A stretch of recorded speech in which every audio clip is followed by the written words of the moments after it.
how to install Immersive Reader on your computer. So you're going to go to these three dots on the upper right hand corner of your screen, scroll down to More Tools.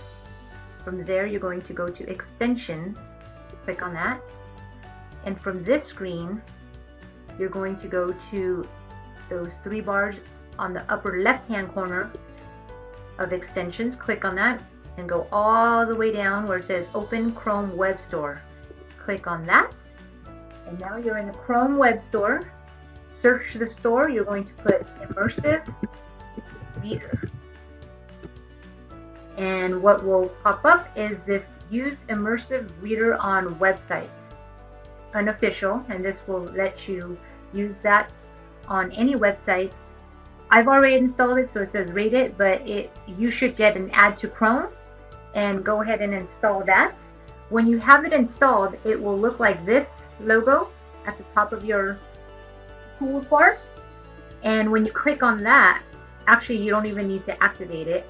So from there I can go to any websites, and then I can use this Immersive Reader to help me read any article.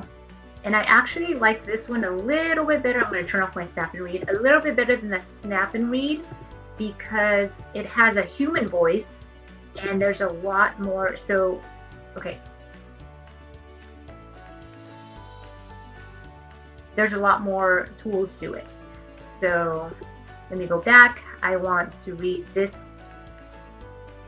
whole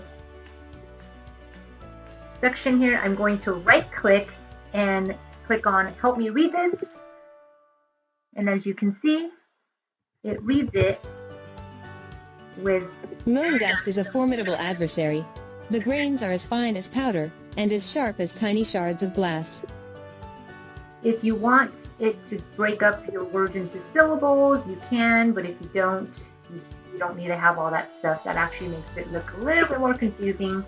But if you play around with it, there are so many more options, and it translates to so many different languages, and there's different ways to help you focus, the line focus, there's text preferences, there's color overlays. So that's another tool that you can use if you prefer using that over the snap and read. Thanks for watching.